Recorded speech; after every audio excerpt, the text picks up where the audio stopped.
It was off. No, it wasn't. 1, 2, 3. That was on. It was on for me. I don't think so, but we got Chase two. Carter. Chase Carter. Yes. Raymond Woods. Yes, I am. The bald one, me, Raymond Woods. Yeah, Ray is the bald guy. Chase Carter. Thanks for watching Video Game and Nonsense. We're going to get into what we're playing first of all. And Ray, what have you been playing? Okay, so actually I have been playing just recently. This game is called Teardown. It's kind of reminds me of Minecraft a little bit. It's on Steam on PC, but it's man. Okay, so what basically the game? I mean, it's a storyline, but basically the premise of the game is everything in the game is destructible.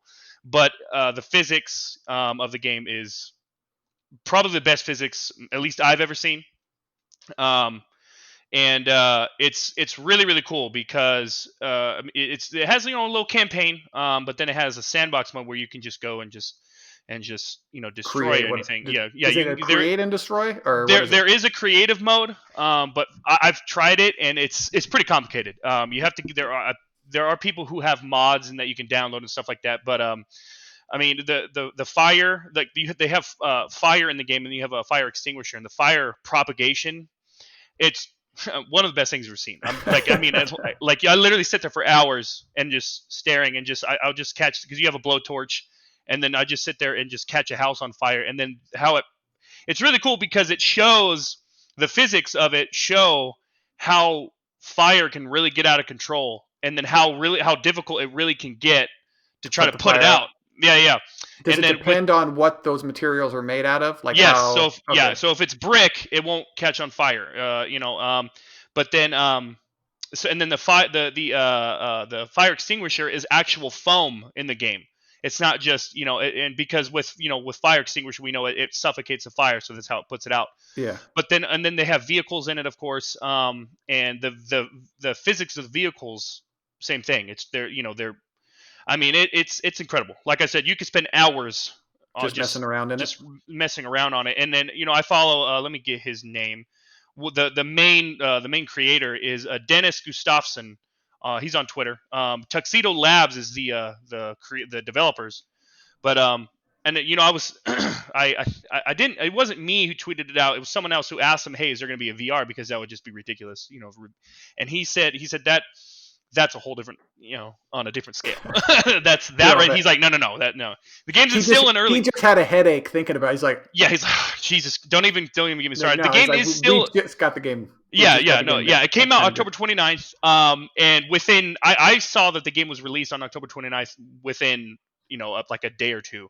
And because on Steam you can see real reviews, not just oh yeah, I was paid to review this game. No. Within like a day or two, the game had overwhelmingly positive. And it actually says that overwhelmingly positive. For those who don't know, who don't have a PC, any game that has overwhelmingly positive reviews.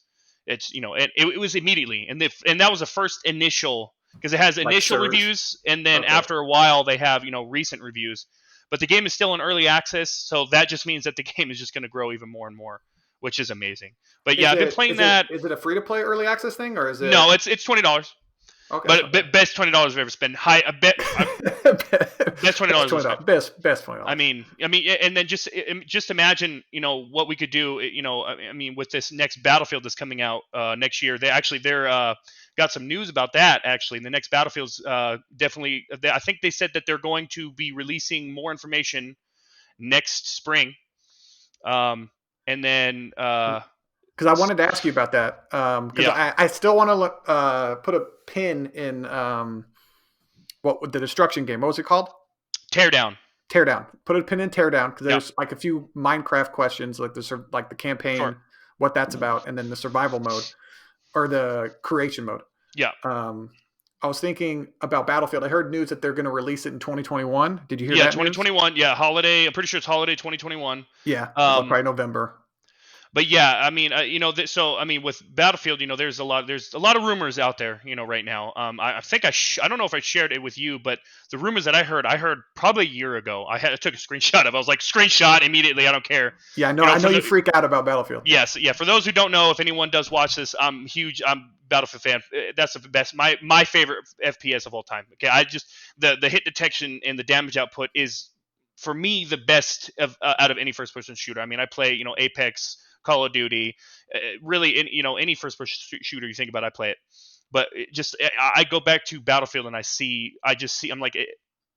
Even though Dice they have the TTK, the time to kill, they have taken it away. They've extended it, and then no one asked for it. They did it twice, and people were like, "No." The community was like, "No, you don't need to do that." But, anyways, yeah. So Battlefield 6, that's what they said. I know for a fact they said the developers they came out and said that it's not going to be Battlefield Bad Company 3. I mean, that is still it's still early, so it could change. We never know. They're just gaming companies how they are. But we know that it's the setting. I know is going to be in 2030. And so it's going to be slightly futuristic, not super futuristic, because I know they had a Battlefield, I think 2164. I think don't quote me on it. I think that was years and years ago. That was futuristic stuff. But this one, and then so with the next generation, no jetpacks. Hopefully no jetpacks. No. No. See, Dice they're smart about that. They're smart. They know. Okay, they know. But they didn't want to do futuristic, have a couple futuristic things, but they with the new generation console, and another thing too is they're not going to be if I'm not mistaken, they said they're not going to this next generation Battlefield is not going to be on Xbox One or PS4. It's going to be on PC and then next generation consoles, which I'm fine with. Good, because they want to have that, they want to have that extra power. Yeah, yeah. They don't want to dumb the game down. But what's great, what's really good news for Battlefield, for those Battlefield fans, is the development team. They said they gave their whole team is dedicated to this one Battlefield, and they gave an extra year of. That's why last year they didn't have. I think it was last year and then this year. Because normally it doesn't come out every 2 years or 3. What's the cycle? Well, if I'm not mistaken, they had one come out in 2017 and then 2018, and that's usually how it was. But with the game of Battlefield, I mean, the scale of the Battlefield, you got to have time to, work everything out, because it's just and then also for next scale. Gen.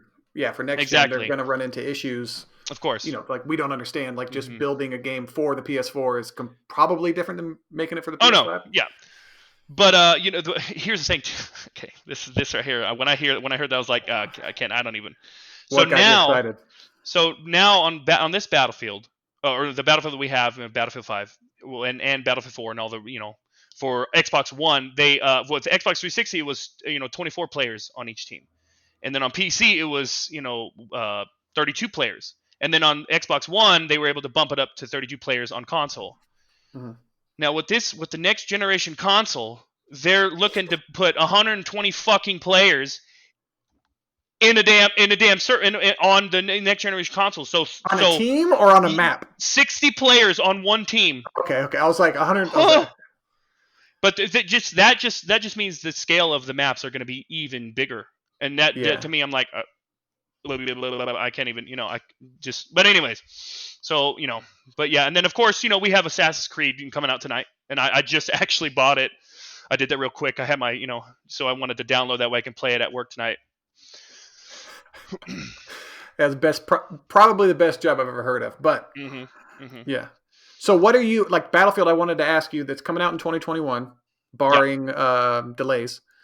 Yeah. They said that hopefully they shouldn't be having any delays because of the team, and they already gave ample time, like full year, and then the whole team is completely dedicated to this batch. So but just hopefully, because I'll cry. Yeah, hopefully for you, because you get a little sensitive when games. I do. I really do. Yeah. I remember you texted me about Cyberpunk, just whining and crying. I'm like, the game, there's 3 weeks. Just wait. It's not a big problem. No, it's like, nope. The game comes out when I want it to come out, not when the developers are finished. Exactly.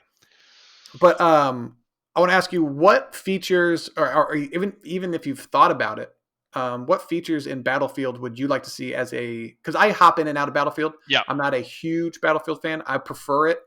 Over the Call of Duties and all that. Just it seems a little bit more realistic to me. It doesn't seem as gamey.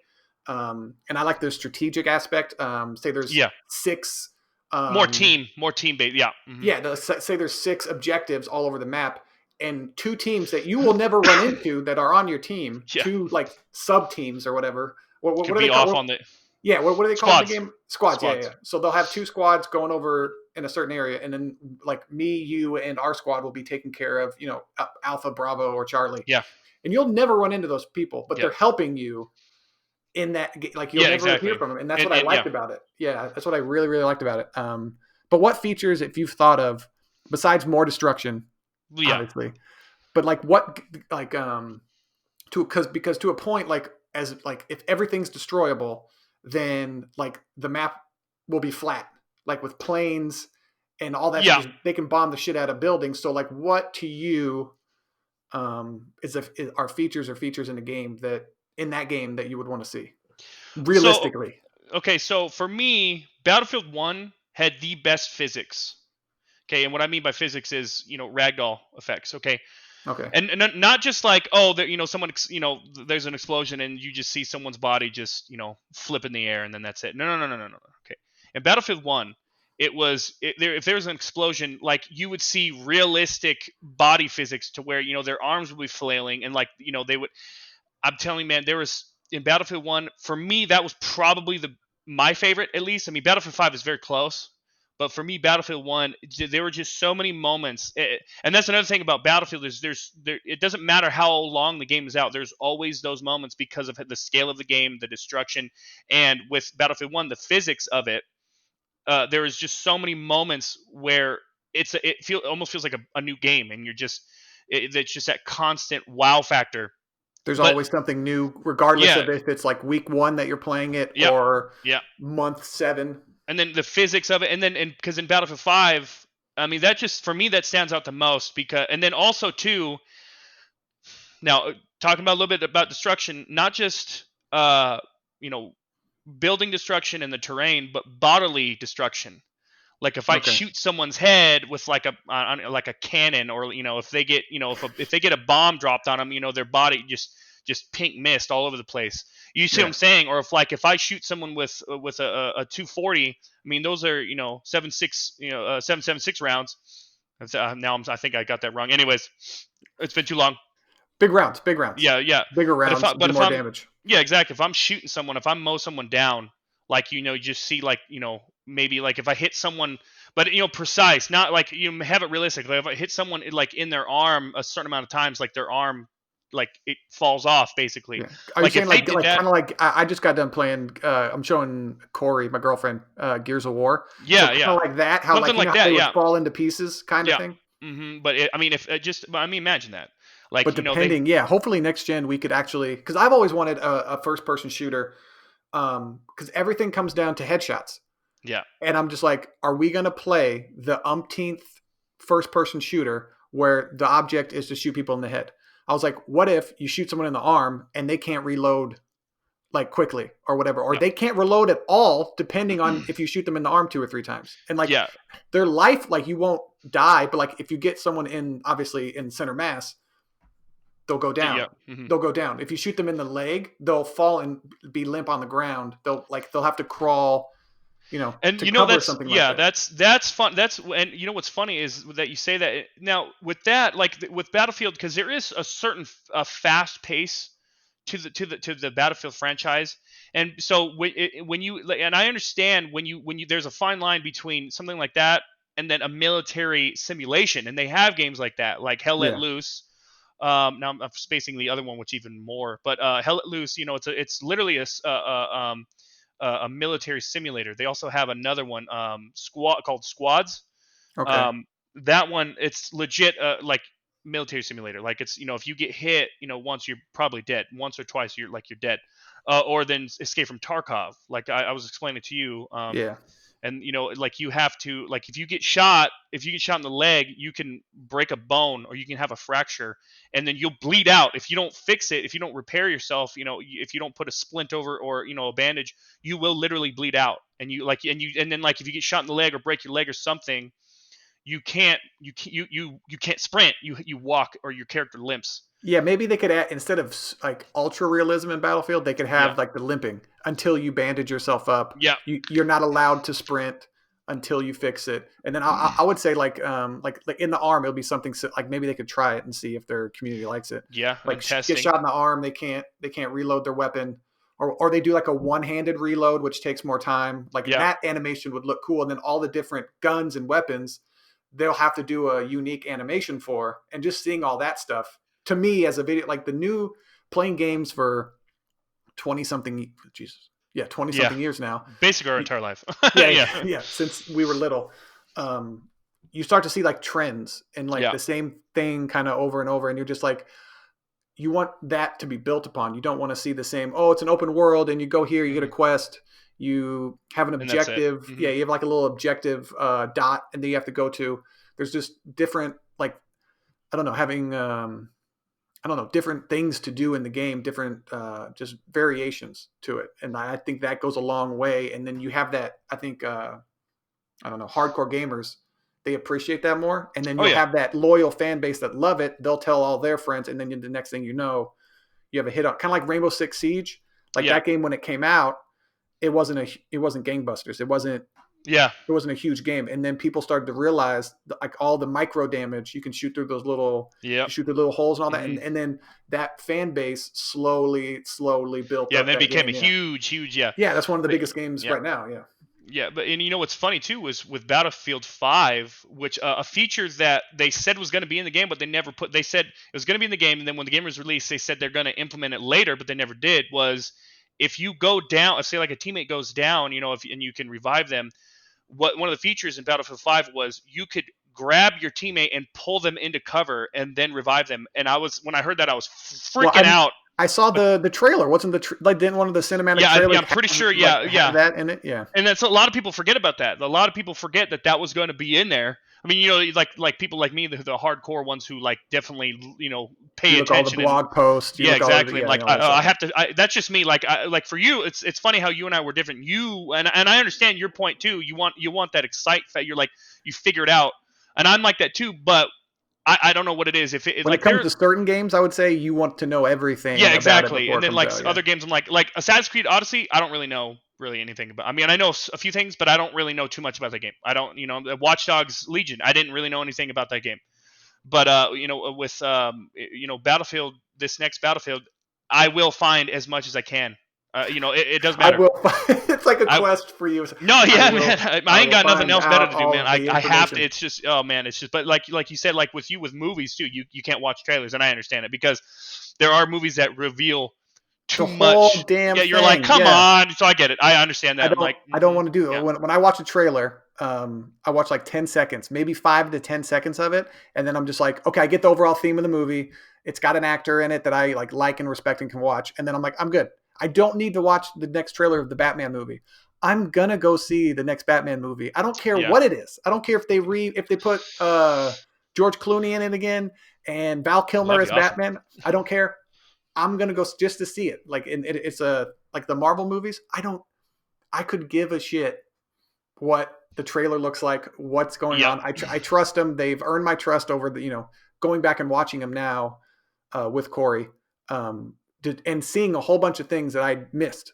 Yep. The first time, and I'm just like, okay, I'm gonna watch all the Disney Plus shows about like what was it, WandaVision with Scarlet Witch and Vision, and then that looks cool. Yeah, that's right. Yeah, that's right. I forgot about that.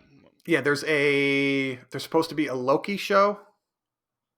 I believe I heard about. Yeah, I heard something like that. Yeah. Mm-hmm. Yeah, and I don't want to know too much. And then even like them, I just want the shows to be released. Like in my head, I just want there to be me to go on Disney Plus and for there to be a 10 episodes of the Loki show. I'm just like, this is awesome. What is this about? And then there's the not Scarlet Witch, but the Black Widow solo movie. I'm like, okay, cool. Fine. Yeah. Yeah, that's right. Mm-hmm. So she had a sister in the trailer. Oh shoot! I shouldn't have said that. What it? See.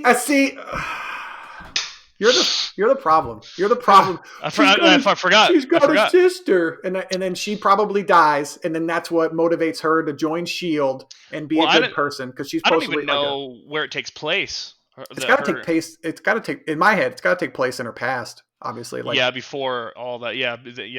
I'm thinking, or like. Sorry, I'm not sorry. When she's it's fine. Don't worry about it.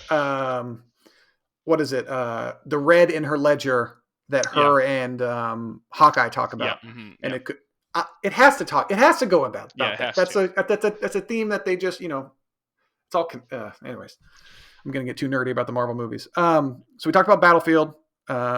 You played Watchdog Legion. That's a game I'm gonna wait probably another year or two when it goes on Extreme sale. But I've always liked the Watch Dogs series. I love the first Watch Dogs. The second one, the theme and the silliness, I didn't really like. I didn't really like. I couldn't get into it. I couldn't. Yeah, it was just something like that. I was like, I can't do that. I can't play. Yeah, it was the theme. The game was good. Gameplay was fine. All the mechanics, they're just normal third-person open world mechanics. You go here, you get a little quadcopter thing, and you mark people, and then you go take them out stealthily. I don't know. I think the thing I'm going to like about it is that how everything is connected in the world. Like, if you want to recruit somebody, their brother is in trouble with like the law or whatever, or a gang, and then you have to go to the brother. Then like they don't like. I guess I've watched a few people kind of mess around with the system. They don't tell you to go, do the brother. Like you can just find the brother, help him out, and then talk to the person that you wanted to recruit and go, oh, you're the guy that helped out my brother. That's what I'm assuming. And then you can recruit him for whatever purpose you need. Like what experiences that wowed you in that game, or did anything wow you in that game at all? You're talking about Watch Dogs Legions, right? Yeah. Yes, sir. Yeah. So a lot of it, what I really like is the feeling of, because you can get different recruits, obviously, but what I really like is you can get someone who's like a construction worker, and then you can switch to them and then walk in and into a construction site, and you actually and then if you get too close to say like a guard, they'll notice and be like, hey, you're not supposed to be here. So you do have to keep a distance, but that right there, that and then because obviously there's other people, you can have like a spy, or you can have like a police officer, or I think it's Albion officer or whatever, one of the factions. That's like the paramilitary bad guys. I think I'm pretty sure it's Albion, but I have, don't quote me on it. It's been a minute since I played the game, but there's that feeling of it makes a feeling of variety in the game, and that's what's really cool too. But the problem is, there is a problem with it as well, is it tends to get monotonous. Okay, because you're like kind of do the same thing over like recruiting different people, but like when do you have enough people? Like obviously, do you? This is one of the reasons I like to not play games and then talk to you about the game, because obviously, like in the game, you start out as like, do you create your character, or is there like a selective? So there's people that you do select. You get and then one thing a lot. It's not, for some people it won't be a big deal, but others it can take away from the immersion. Because they don't really have too many cinematic cutscenes. The game is not the gigabyte. I think it's only like 30 gigs, maybe 35 gigs. So it's not that. Yeah, it's not that big. And cutscenes are what take up the biggest file space in the game. Yeah. Mm-hmm. So, but I kind of like that. I kind of like that. There's no cinematic cut. I don't need to do, like, you can do in game. Like two people talking, you can do like little pan arounds or whatever. I don't need this. Yeah, I don't need to see all that. But here's the problem. Here's the problem. The in-game cutscenes are terrible. Like terrible.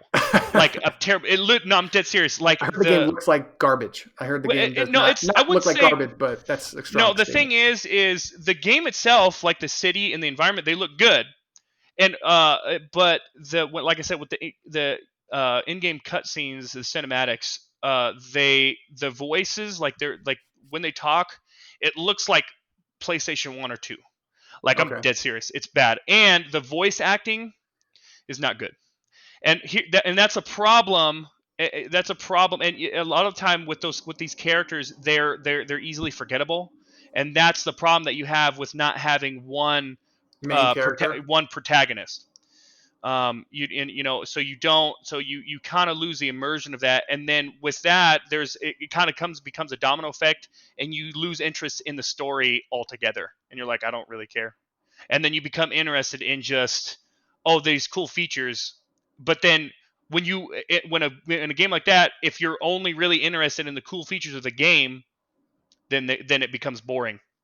After a while, you're like, I don't have any interest in this anymore. So unless they did not provide you with motivation to free the people of London, so to speak, and to actually care about and and the then dead sex, mission. But it's the very beginning of the game. Like, there are main characters, but the beginning of the game, it is pretty intriguing at first. You're like, oh wow, this is intriguing, and then it falls short, at least because I haven't beaten the game yet, so we'll see. But like, it doesn't seem like it has legs. Okay. And it's but now here's but maybe one they'll thing. introduce more systems down the Yeah, line. I hope so. I hope so. Yeah, or But abilities or whatever. but one thing I will say, what I really do like is the city. When you're walking around, it feels alive. Like, you don't just see. For me, one of the problems with Grand Theft Auto is it just seemed like there was AI just kind of walking around, and that was it. In this game, I saw people standing around eating, and just talking to each other. And then I was in this one like mall area, and there was one person alone. They were looking at their phone, and they were live streaming, and they were like, "Oh, I'm coming to you," blah blah blah blah blah. And I was like, "That's really cool. That it makes the world alive." Still alive, yeah. And then another cool thing is because you have like the takedowns, the executions.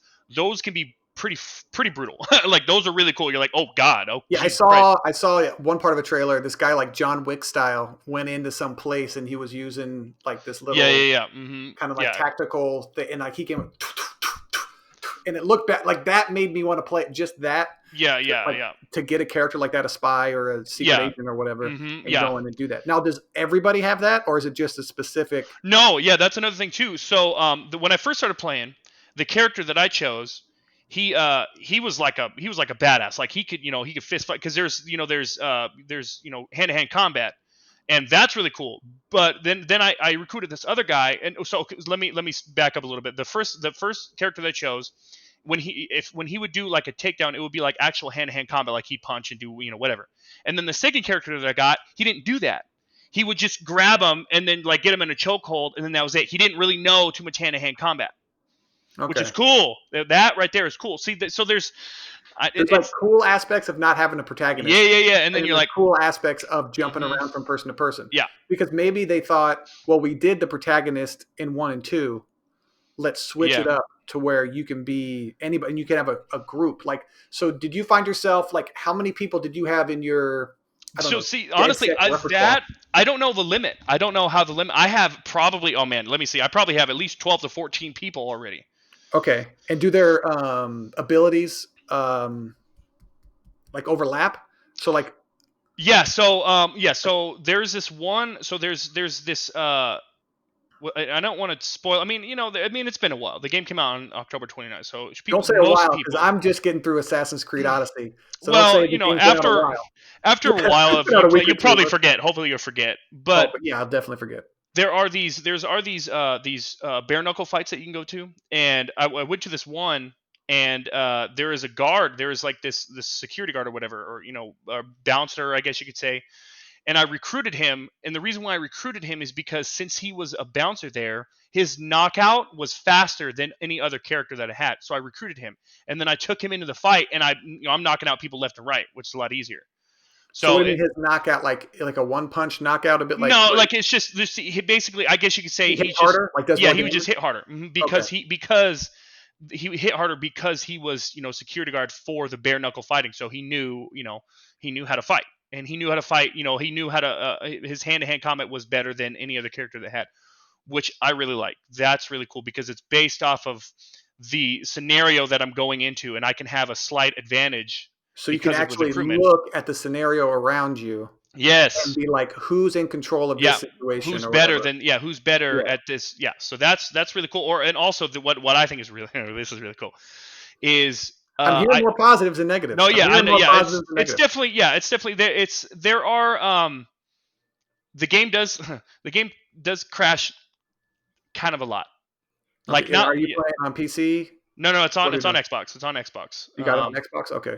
So that's one thing. That's another thing. But so what I was going to say is with Watch Dogs is I recruited. So there's a hospital where sometimes you might have to like recruit someone. You have to get certain records on someone and do certain things, whatever. And I Yeah. had recruited a female doctor, Mm-hmm. and her disguise is a is just like she looks like a nurse or like a doctor, and so Mm-hmm. I can walk. And there's certain scanners above doors that if you are the if you have the correct disguise on or outfit on, those scanners will be blue instead of red, so you can pass through them. And if you're not, say like if you don't have, say like if I was the spy that I have, and if I didn't have a doctor, and if I needed to get into, if I wanted to just take my spy, that scanner would be red, so I'd have to find a device to deactivate it and then go through it. So is it like an ID scanner that like? Basically, yeah. Oh, okay, okay. So instead of swiping a card, this is like in the future. So they have like if Yeah, you're not, yeah. there's only certain people allowed in this building or Mm-hmm. whatever, or in this base. Yeah, And so to, that's okay. really cool. That I really like that. And then also what's really cool is, say like, so my doctor, the doctor chick that I have that I recruited, she has like a tranquilizer dart, Okay. which is, and then a lot of other people will have, and then other people get different weapons. Like the construction worker I had, he has like this giant, this giant wrench, and like his takedowns are with the wrench, and it's like I said, it's brutal. You're like, oh okay, all right, Jesus Christ, like it's really really cool. And some other people have crowbars and stuff like that. So So is it's, that like they all have their own special weapon, like kind of yeah, unique weapon? Okay. yes. Mm-hmm. Can you switch the weapons or no? Like can No, no. Well, you can get like you just dead pull it sec out? weapons. You can unlock those. So they have like a shotgun, and if you get into a pinch where you like you're spotted, and you're like, okay, I need some serious hardware because there's the security is alerted, whatever. Um, but yeah, and then they also have the hacking part is really cool. Like I was able to, okay, so I had to take out this I had to just I had to take out this one target, and I didn't even enter the area. I was outside. I hacked a camera, hacked another camera, and then I looked and I saw the target I was supposed to take out. And then there was like this electronic, I can't really, Like it was like, electrical box you can yeah, like, explode or whatever? yeah, Okay. basically like an electrical box on the ground. And he was walking towards it, and I was looking at it, and as he got closer to it, I triggered it to explode, and I killed him, and I Yeah. completed the mission. I was like, and then I backed out, and my character he was just, yeah, like I said, I didn't even enter the building. I mean, The that, premises, yeah. yeah, that's where Watch Dogs, that's where they have like the base, because that's, you can do that in all Watch Dogs, but even then it's just, that's why people, and it's, and what I like is, Ubisoft, Ubisoft, yeah, they're the developer, Yeah, right? yeah. Yeah, Yeah. they took a risk with doing this, with being able to recruit anybody you see, and literally anybody you see you can recruit. Okay, it's not, there's no exceptions. It's not like, oh, I heard there was like people you can't recruit that have like 2 thumbs down or something, like two no, red no, thumbs no. See, down. so that's the Or can thing. you So what you turn have to those do, people too? no, you can turn those, but you have to do a deep profile. So you have to do extra missions in order to kind of persuade them. Oh, okay. And here's another cool thing: if, say like, if you're doing a mission for someone and you fail that mission, they won't like DedSec anymore. They don't like DedSec. So So then then, you have to do they're the gone. deep profile. You have to Oh, okay. basically do something extra for them, which is really cool. So So is there like a point of no return? Like that say I'm not sure. That I'm not too sure. And also, what's really cool too is you can play on permadeath. So if one of, are like, you say, doing that or no? no, I should have. I think I could No, switch. I think I I don't could know. switch I don't over. know. I heard you can't. I heard it's like you have to make the decision to begin the game, but I don't know. I'll have to look into it. But yeah, permadeath, yeah, that's really cool because if your You character, lose if one somebody. of your, Yeah, you lose yeah, somebody. You lose that's it, somebody. and you got to get I someone love else. that. I love that. Yeah, I love Uh-huh, those yeah. consequences in the game. I I love know. it and I hate it because I made. Speaking of a really old game, Assassin's Creed Odyssey, Yeah, yeah, Ubisoft themed. There was a mission to where you're helping out this woman, and then she has a sister, and she doesn't. There's issues between her and her sister. yep, yep. And then I don't know if you remember this mission. It's one of the side missions. And then at the end, you find out that they're twins, Mm, and one sister is trying to kill the other sister. It's like a okay. high priestess, Yeah, yeah, whatever. yeah. I And think yeah. so when they finally confront each other, then that's when you find out that they're twins, and you're like, who's who? And they're both pretending. They're like, I'm me, or whatever. And there's no way, for at least To for really, me, to figure it out. So you guess sister on the left or sister on the yep. right, and I accidentally picked the good sister, and I killed her.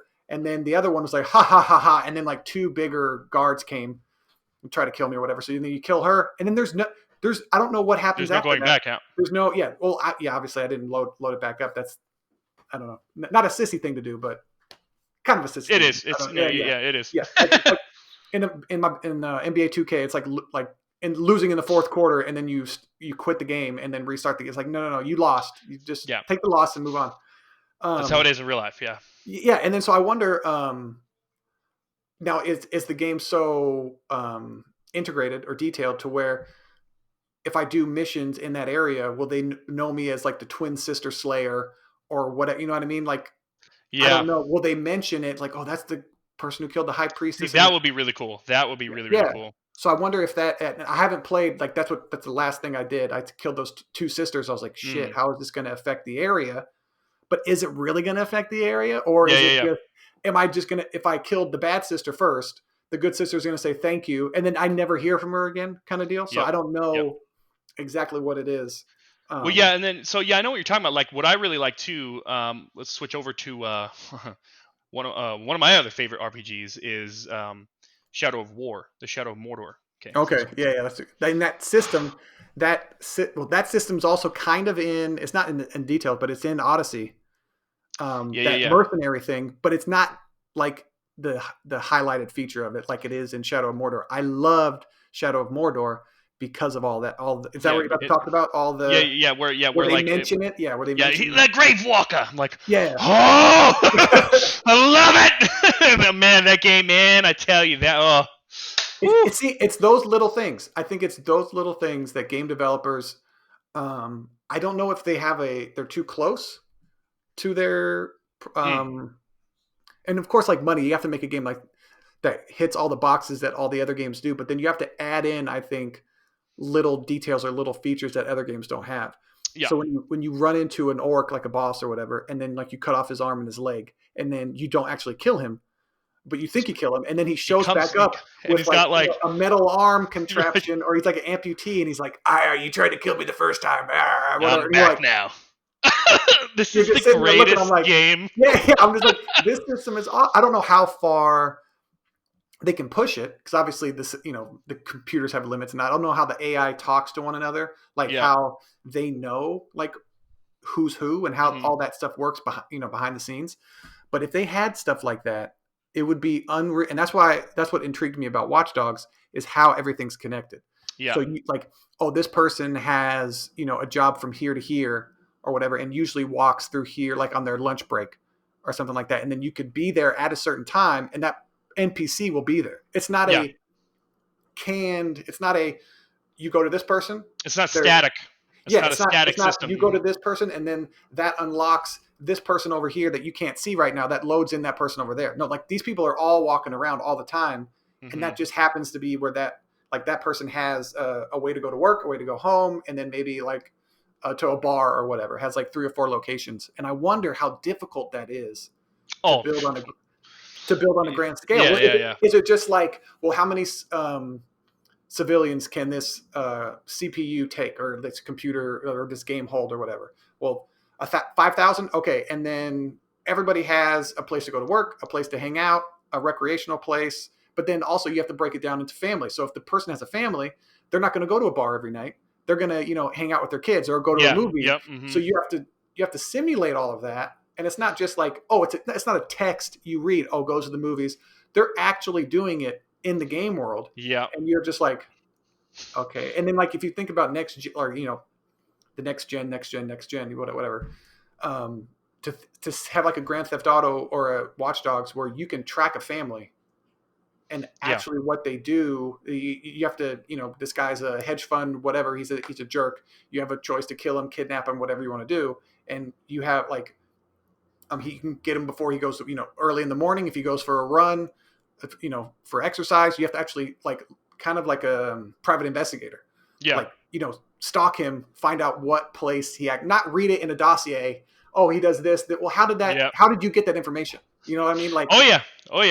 Or you can like track his social media. Oh, he gets up at this point, goes for a run here. Okay. But then depending like which way does he run? Well, what's his, where does he run at? You know what I mean? So like, does he get in his car and go to a track and run, or does he run from his house up through an area, and then you can get him when he's in like these little wooded areas or whatever. When he's alone, you can kill him there. You can set up with like a scope, a sniper, You can have like scout. I know we're getting really, really detailed about this, and this would be I like know. a That would be developer's nightmare. Yeah. Maybe with the next generation consoles. Yeah, that's what I'm saying. That's what I always kind of think about. Like I appreciate, what the games can do now and all that, but like the feeling of actually being in a world that's being in an open world that's connected, because that's one of the things I liked about Odyssey. And then also it doesn't, like, people have jobs and all that, and I try to track these people, but you can't really do that. They say that these people have a home and a job, but for me, when I'm looking at these people, they're sitting in a field or whatever, picking berries or whatever, and I go up on this person. This person has like a bucket of grapes or a basket of grapes, and they're in front of them, obviously grapevines or whatever, for wine or whatever. So, and all they're doing, they're not moving, they're just going like this. They're picking the grapes and then putting them in the basket. That's all they do. So I'm like, I wonder what else should they be walking along the line? Yeah. Picking the grapes, and then the basket, I bumped into them. The basket disappeared. Yeah. And it didn't fall or anything like that. And then I backed up. I waited like a minute, and then the person was like, oh, and they get, they're like, first she said like, oh, what's your problem or whatever. And then she turned around and went back, and then the basket came out of nowhere. The basket was back. It was like she had this huge thing. Yeah. And then, and I understand like the shortcuts that developers have to take, but imagine like the pickers pick the grapes like that, and then they have to take the basket to an area. They put that basket down. They grab another basket. They go pick more grapes, and then someone else comes along, picks up that basket, puts it in a big old vat or whatever, and then they smash it with their feet or whatever, make that, and then what I mean? And then another PC comes, like PC character or NPC, excuse me, PC character. Another NPC comes, gets all that the juice or whatever, takes it. I don't know how wine is made, but like each step. No, yeah, and follow all of these steps, and that's when it becomes an actual real world instead of these little tricks and facades or whatever. Be even crazier is, say like, if you ran, so they're picking their berries and then they're putting them in the basket, and then you run into them, and they say like they spill their the grapes onto the ground, or like they drop the basket and it like ruins the basket, and then a mission comes up to where they get mad. Hey, you know what? You need to fix this for me. You need to make me a new one or find me another one. And then that mission literally comes out of nowhere. You literally make a mission out of thin air. Yeah, out of a random like running into somebody, yeah. or like so like in Watch Dogs, you can like run into someone and break their phone, and then if you get them a new phone, and they're like, oh, okay. Mm-hmm. Yeah, see that's on a that's just a whole that's detail on a completely different scale. Like but we're gonna get there, and I'm wondering if it's just the like the system, like obviously it's a system that's holding him back, or if it's just that's not what's on their like bullet points as far as what features should this game have. Yeah. It depends on the engine too, because I know for me, actually going back to Battlefield, one feature that I would love to see, and I know the reason why they don't do it is because it just takes up too much memory, but and plus I don't think you could probably only allow a certain amount of vehicles on the map, is because in Battlefield's vehicles, I don't like their vehicles. I just want to say that to you and get your reaction. I don't know what it is. Speaking of game engines that have limitations, their vehicles for some reason do not feel good at all. No, yeah, with Battlefield 5, they're definitely. I know exactly what you're talking about. With Battlefield 5, they definitely they definitely are. It is better because I've been playing Battlefield since I think it was Battlefield 2, and the vehicles were atrocious. And then over time they've it took them a while. Like in Bad Company 1, they were still bad. Bad Company 2, they were okay. Like the tanks were fine. The tanks feel heavy and all that, but like it's the quick motorcycles. It's all that. It's weird how they can't. Yeah, and I'm like, I roll my eyes at that. I'm like, oh, come on, you guys. They need to spend more time on. I don't know if it's time. Because we're talking out our ass. We have no idea what we're talking about. But like, it seems like that engine isn't good. It doesn't give them that. I remember hearing about that from what's the motorcycle game on PlayStation? Days Gone. It's you talking about the survival zombie game or whatever? Yeah, is it Days Gone? Am I thinking? Yeah, where you ride on the motorcycle. Yeah, it's atrocious. It's terrible. Yeah, but I heard it was worse. I watched some little developer thing, That's and yeah. and they had to get some kind of whole new thing just to get it to where it is, where I hope because that game literally, I remember the days gone. I was so hyped for that game, and then literally once I started playing, you start out riding your motorcycle, and I immediately didn't like it. I'm like, what this was is wrong? not Just the way it feels? Like, just the was it way that it felt. Battlefield kind of like? Worse. Like Okay. you have to follow this, you have to go down this hill, and then you have to follow up this hill because I think you're being chased or something like that. And like I literally fell off the cliff. And I'm like, what the, dude? It was Did you get weird. better? Like, obviously, it's something you have to learn, kind of like the Warthog in Halo. People didn't like that, but then once you get the hang, once I got the hang of it, I love the fact that like there's like this weird, kind of like controlled chaos Well, to the Warthog kind of thing. but with Halo, it was just like it wasn't the feel of it. The feel of the Warthog was good, but it was just the controls that people didn't necessarily like. Yeah. But once you got a hang of that, then it was fine. But it's like I said, it's like for instance, Watch Dogs. The motorcycles on Watch Dogs, I don't like. The cars are fine. And another thing too about It's Watch weird Dogs, how a game can get a car to feel real, and then a motorcycle, it feels like just a shrunken like car. Like you don't feel like there's a feeling of being on a motorcycle. Mm-hmm. And it's like Excite Bike got it right on the Nintendo, but games today can't get it right for some reason. But yeah, and I forgot what I was gonna say about Battlefield.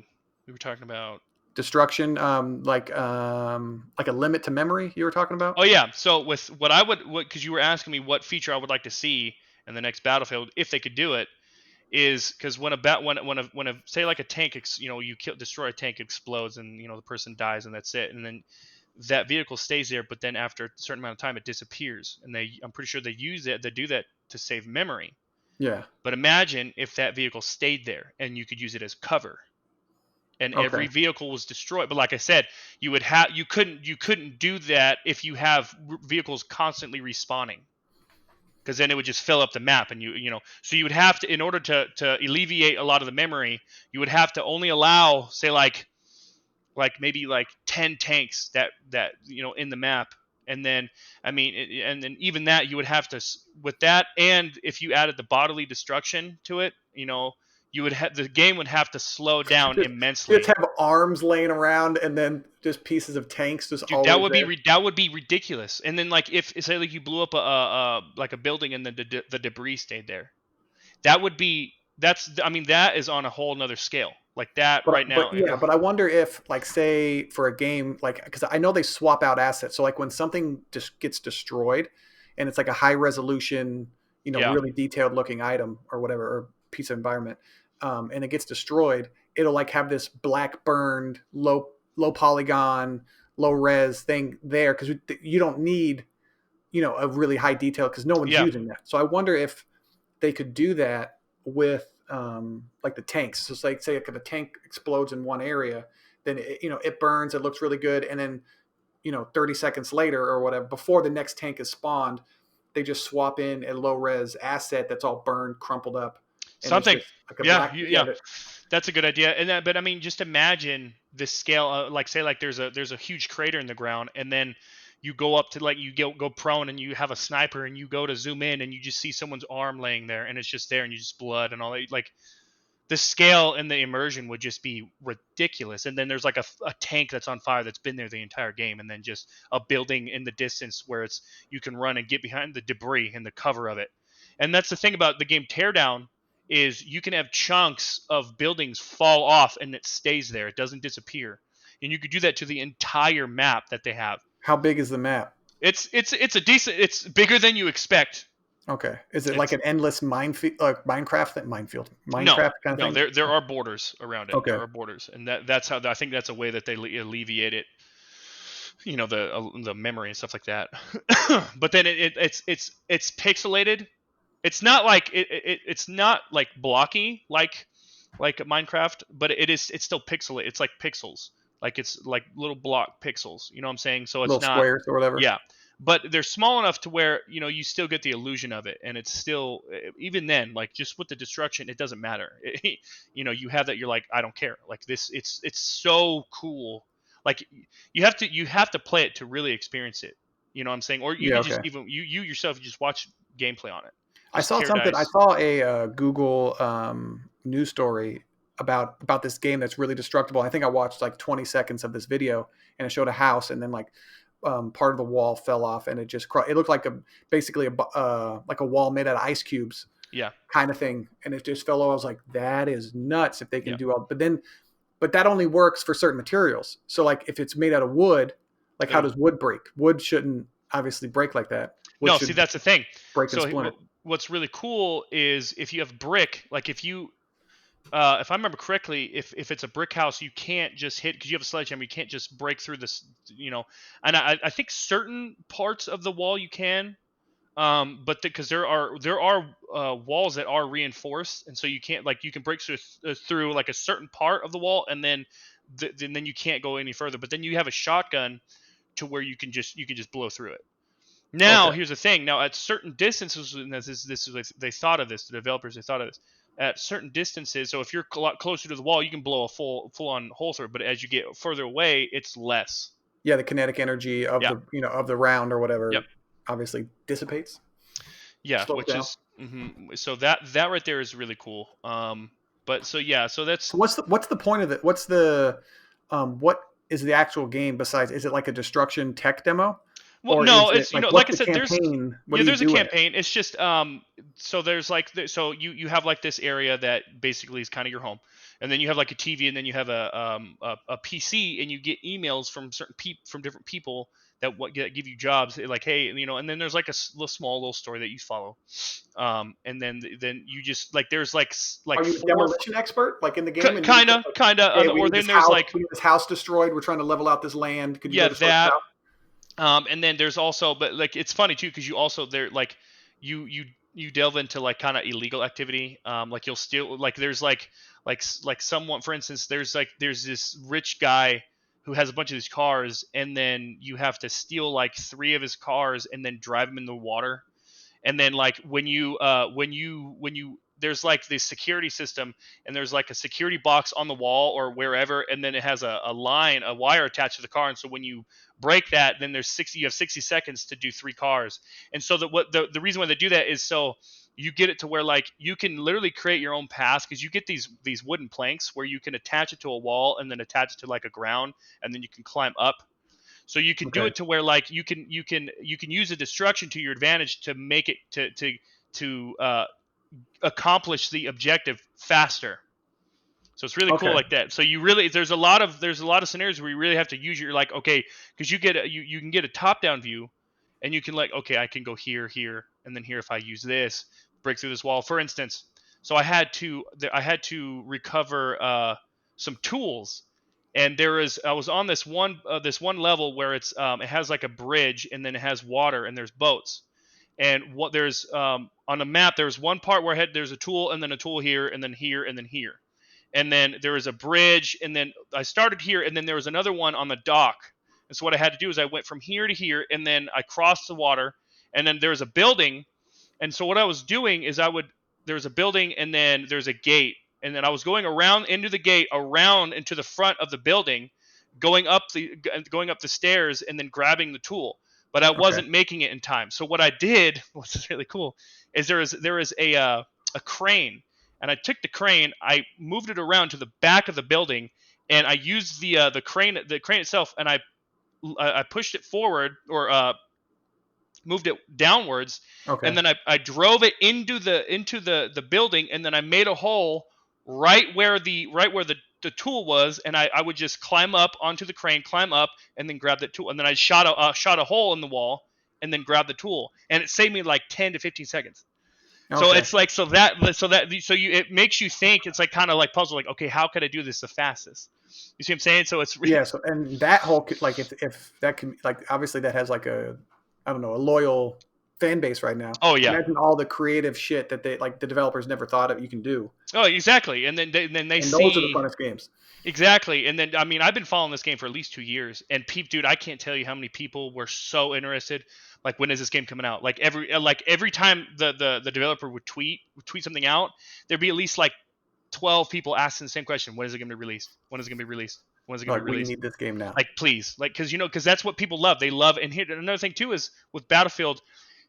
I know you're talking about, if everything's destructible, it's going to be a flat land. People want that. let me tell you, people want it. They're like, no, do it, because the developers said the same thing.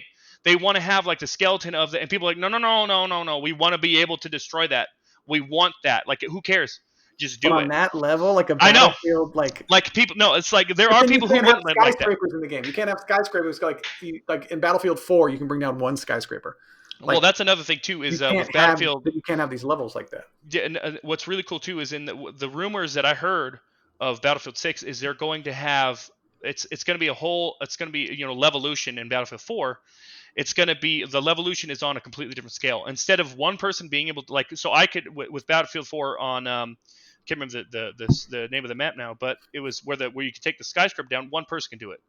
In Battlefield 6 or whatever they're going to call it, it's going to take multiple people, and it's going to take even longer to do it. And depending on what you do to said building or whatever, it'll fall accordingly, which is really fucking cool. And then they're also talking about. I like how you get excited about this. Yeah, but then they were also talking about you can use jets and you can shoot missiles into the skyscrapers and make holes in the sides of the buildings.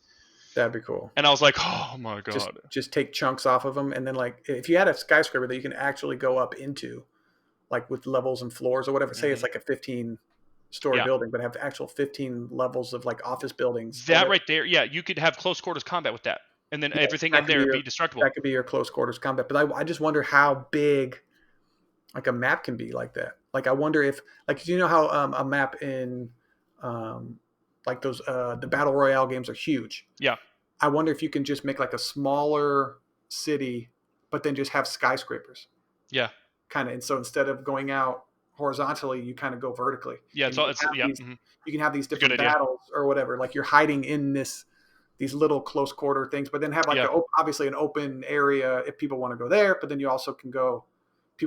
I would hide inside the skyscraper buildings personally. Well, I mean that's a really good idea too, because what you could also do is if you're in a skyscraper, you could have one team in one level and then another like enemy team in another building, and you could have crossfire in the building. Like, dude, I mean, it's endless. And then like glass, you then like you'll have like the people on the ground who are like glass is falling from and there's just and they're like, what the hell's going on? And then you see, and you just they can look up and you see this, glass breaking, all that shit. That'd be cool. Yeah, and then I mean. Battlefield, and then another thing for this next generation Battlefield, and this is what I love about DICE. I've said this millions of times. I don't care. This is what I love about DICE. Every Battlefield, they try something different. They add something new that they haven't added to the other Battlefields. Yeah, they just don't release a game and be like, oh, here it goes. Yeah, and that's what I love. Yeah. That's what I love. They try to add a new feature to it. Yeah, so this one, what they're gonna, like I said, it's still a rumor. But it's probably going to be true. It makes sense when you hear when you hear about it, you're like, okay, yeah, that makes sense. Is crash landing planes or the jets. So instead of like, you're in a jet and you get shot down by another jet or by someone with a rocket launcher on the ground, oh, that's it. Like, I mean, you can maybe escape, jump out, and then parachute down. But the rumor is you can crash land it. So instead of just my engine failure, I'm going down. You can glide it down and then crash land and get out and still be safe. And I'm like, oh, yes! Fuck! Like, oh my god, it's so cool! Well, couldn't you land vehicles like planes before, and then they took? Well, yeah, but if your ship was destroyed, then you couldn't. You'd have to jump out and then Yeah, but I remember down. Like you could in Battlefield 5 you can't land a plane. Right, but in the other ones you could. I remember. No, you could land the planes, but like I said, you couldn't do it if you were like hurt. If there was damage, yeah. So, but yeah, if they do, oh man, if that's true and they do that, I mean, man, that's going to be just on a completely different scale. And then, if you run into a building or whatever, like how much does your cockpit protect you? So, like if you're in a plane and you go down and then you run into a building at the last moment, it's not a lot of impact, and then like are you inside the building with all the destruction? Mm-hmm. Like, know what I mean? Like, what levels? And then if you can control that, so say if you're going down, you steer your plane into a building where enemies are, and then you jump out. Like, you could do that. Like, I don't know. It's like a whole different, instead of just blowing up. No, yeah, exactly. And exploding. There's different options to it. And one thing that I love, that's right. I didn't save them, but I took pictures. I didn't save those. What do you love? Well, like, so yesterday, I actually sent them to Dylan. I sent pictures to Dylan. I had recorded a video. Dylan's our video game friend. Yeah. Sorry, but if for anyone who's watching, not everybody knows Dylan. I don't know if you know this, but there's people out there who don't know Dylan. Who don't know him. Yeah. But I was playing Teardown, and I just recorded a little video on Snapchat. And I sent it to him. I had this big ass. I was on just sandbox mode on Teardown, and I had this a semi truck with a trailer on it, and I took it and I just drove it into a house and just busted through it. And then I wish I could just show on the camera, but I only took it on Snapchat and then I sent it to him. I didn't save it, but I went inside the house and I took a picture of the damage and how it looked. And like you literally see all the debris from just complete debris from just hitting the house, and then the truck is completely just demolished. And I took different angles, and it looks real. Like it doesn't matter. Like it looks real. You're like a fucking semi came through the house. Like I wonder if it's like when games like that, like you can't do that on a large scale. Like a Battlefield or like a Warzone. I wonder if there's so much memory, you have to obviously allocate it to different things. Yeah. But like it kind of reminds me of if you have a whole bunch of characters, say in Watch Dogs, like they're not going to look like Fight Night characters. Yeah, of course. There's only two, there's two characters on the screen. They look immaculate. You can't have 100 of those. So I'm wondering if that destruction is the same kind of thing, to where you can't just have a Battlefield game with all the guns, all the vehicles, all that stuff.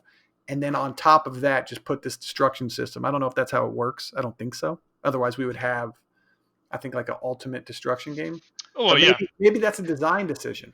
Maybe that whole thing, they don't want to completely destroy all the buildings because of my whole thing is that. No, yeah, I've heard the developers say that they wanted to have skeletons of buildings standing, but like I said, they're like, no, we want more of it. Please give us like more. Maybe like in levels, like, but then if you hit a building, like you want the building to be destroyed where you hit it. You don't want to hit a building and then have it have like 4 levels of destruction. So you don't want that. You want it to break apart, I guess, like a real building would. Oh no, yeah, and then that's another thing why for me Battlefield 1 was my favorite. It was because they had the level of destruction it's actually for me, in my opinion, with Battlefield 5 they retracted a little bit with the destruction in Battlefield 5 than from Battlefield 1, because in Battlefield 1 there were certain houses that you could destroy the very foundation. Or like certain buildings, I won't say houses. And then on the one specific level, there was this one house where you like the walls of like that are holding basically the middle walls, where it's like you had like 4 rooms, and then where the walls met, you could destroy that. You could see that destroyed, and then like the house will be complete. Like if say like you destroy, like if like a bomb landed on top of the house, like it would completely, you would see the entire opening of like from the top view, and then you could see the rooms from the top view. And I was like, oh my God, yes, please. Oh man. Yeah, like I don't know if it's procedural, but like I don't think that's the right word, but like just incrementally destroying us. Like depending on how you hit a bomb, you get a bomb from like the side, then the side of the building's gone. You get it from like directly at the top, then it's like an outward. I don't know how you would engineer that or code that or whatever, but like that's a really interesting.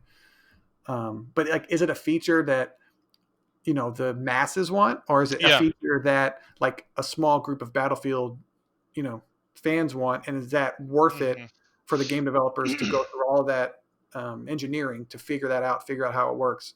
To people who are like, oh, I just want to shoot a wall, and then a cloud of smoke comes, and then they replace that wall with a slightly broken wall, and then it seems like and then spend more money elsewhere in the game. I don't know how. Well, I mean, DICE, DICE is, for me, is one, you already know DICE is one of my favorite gaming companies. I mean, they have made mistakes. They're also the ones that you bitch the most about too. Well, even though I am biased when it comes to Battlefield, there are still things I'm like, what are they doing? Like with the whole TTK, no one asked for them to change that. And Battlefield fans, if anyone's watching this, if you're a Battlefield fan, they know exactly what I'm talking about. They're like, yeah, they changed it. And then they changed it one time, reverted it because the community, they're like, no, we want it back. Then they reverted it again. They changed it again. And they're like, no, what are you doing? And they're like, all right, we'll change it back. A little bit. We'll change it back to how it was a little bit. And slightly, in the middle between what we had it for and I'm right like, now. what are you doing? No, please stop it. But that right there is just the fact that we know that DICE listens. We know that DICE, because, I mean, I've just seen like games like Epic with Fortnite. They've, their top streamers, like Ninja, for instance, he would literally like, I mean, I wouldn't say he's as popular right now, but he streams on Twitch. But when Fortnite was like super popular, like they had planes in the game, and it got to the point where he was literally, I mean, he would have 50 to 60,000 viewers, and he was making Fortnite so much money, and he like there would be points where he would be so frustrated with the planes in the game.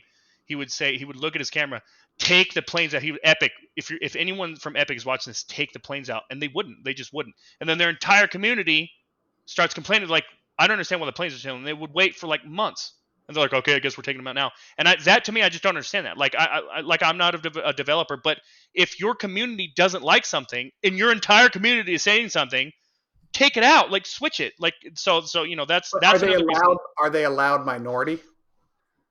Like, what do you mean? Are they just getting it because one popular guy wanted? Oh no, I was like, because there was a moment where there was a moment where I played Fortnite for a good minute. Like I tried it. I was like, okay, it was a good couple months where I'm like, I'm going to keep playing. I'm going to try to get good at it. And the planes were they were honestly stupid. They were just like they were completely overpowered. Okay. Yeah, they were completely overpowered, and and people would exploit it. Like it was and Epic, they do like recently they just had like these Marvel abilities, like where you could have like Iron Man's unibeam, and it was completely overpowered. And people are just like, again, people are constantly take them out. Why are they so overpowered? Or nerf them, and they just don't listen. They just it's almost what it seems like. I'm not gonna accuse Epic of anything, but what it seems like is they push something out, and then they gain a bunch of money from said content, and then they just say, oh, and then they just kind of back out, and they're like, okay, whatever, all right, we'll change it next season. And it's like, no, what do you like? Well, they can't, because if people complain, but people are going to complain regardless. I mean, we both know that. Well, yeah, so of course. You can't be changing your game every week, every 2 weeks. And that's the one thing I didn't like about what got off the first Destiny game as far as multiplayer goes. Because, I mean, I've told you this, they changed the guns. Yeah, they kept changing way too much. Yeah, way too much. And I'm just thinking, like, obviously it's good to have an issue, but it's like, oh, I'm dying because of this gun, so I don't like this gun. Lessen the power of this gun. It's like, you have access to the same gun. You can get good with a gun. Like, not all the guns should, like, a certain gun should be better at long range. A certain gun should be better at medium range. A certain gun should be better at short range.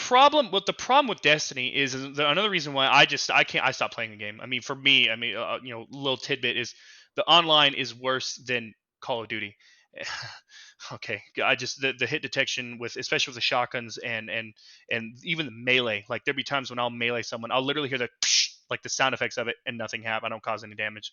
And I'm like, oh my god, I just gotta stop. But it's just they made it too much of a grind, so people who really don't have lives, who don't have jobs or this or that, they can spend 4 or 5 days grinding for the best weapon, and then I jump into the game and I can't play online because someone else has spent so much time playing the casual players. It's not really. It became a game where you if you're a casual player, you're screwed.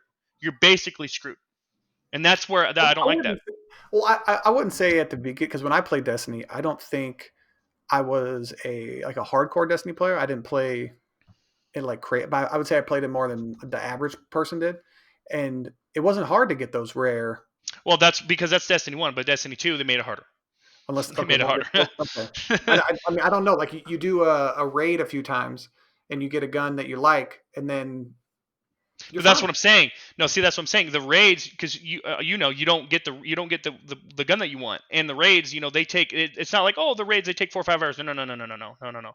Depending on your team, it could take all fucking day. And like I said, I don't. Bigger in 2. Yeah, of course, and they just make in Destiny 2 they're bigger, you know what I'm saying, and they're harder, they get harder. Obviously, they're gonna make them like that, but and then when Destiny 2 came out, I remember I saw a statistic where after 2 months of the game's release, their player base dropped off like 70%. Because people were like, people hated how similar it was to Destiny 1. That people felt ripped off. So like, this is a $60 game, and it's like there really wasn't really anything new. We had the same 3 Guardians, And I mean, I think the only thing that was new was They didn't have a like lot our of content abilities. when Destiny 1 came out. It was just a really good shooter. Like, it felt good. It was, but see, with Destiny 1, it was different though. With Destiny 1, it was a basically a first person shooter MMO, and we didn't really have anything like that. And it was, But it and was so so, bare bones when it came out. It was ridiculous. oh I was yeah, trying to tell Corey because me and her are going through Destiny a little bit, and I was trying to yeah, tell her about like the day one of Destiny, where we like there were certain farming routes, so those loot boxes they can only spawn in certain areas of the yep, world, and we used to just run in circles, like leave that area, come back, run in a circle to try to get a certain like material, and then so we can turn that into something, and then so we can turn that into something else, so we can purchase something. And it's just these, I don't know, like how bare bones it was, and then thinking of Destiny 2, and then hearing the same issues, like it's the you're sequel like, of the game. Yeah. So like, but now if I go when I go went back to Destiny, there's all this. they have a lot of content, yeah, There's a whole bunch of content now, so it's great but to play but now. they but Corey was like, "There's so much. There's so yeah, much." He had the exact opposite, um, like reaction as to when I played it. I'm like, "No, you don't understand." yeah, You don't exactly. And but then even then, like I mean, for people who've never played Destiny, yeah, it'd be great because they've never played it. But for people who have played Destiny 1, you jump into Destiny 2, and I mean, yeah, they have a bunch of content, but it's when you break down, it's basically the same thing. I'm just It's wondering basically the same thing. if the early adopters of games are at a disadvantage, not a disadvantage, but a like if you buy a game, like because now games go out like No Man's Sky. So say if you bought No Man's Sky when it originally came out, played it for the first few months, most people didn't like the game. Yeah. But like as they slowly incrementally made it better, now it's amazing. If someone jumped in now, they'd be like, "This is one of the one of the coolest games." Yeah. yeah ever." So it's like, do you now as a game consumer, do you want to wait? Mm-hmm. Do I want to and that's how I buy games just because I'm way too frugal. But I buy games a year or two after they came out. Like I said, I'm going through Odyssey right now, and I still have to beat it. But I in my head have to beat that game before I play Valhalla. So my Xbox Series X is going to get here. Oh, and by the way, I wanted to read you this Sure. this email I got from. Oh no. I got it today. No. Today, the day before. The day before it's supposed to be released. Yeah, important information. Amazon.com. I was like, thanks for letting me know now. If you want to cancel your order, you can go to this link. It says, hello, we're contacting you with an update regarding your order of the Xbox Series X. We expect to ship your console in the coming weeks. So you're like, so weeks. When? When? In coming weeks as we receive more inventory in November and December. At this time, we anticipate that you will receive your Xbox Series X by 12/31 or before. That's a wide window.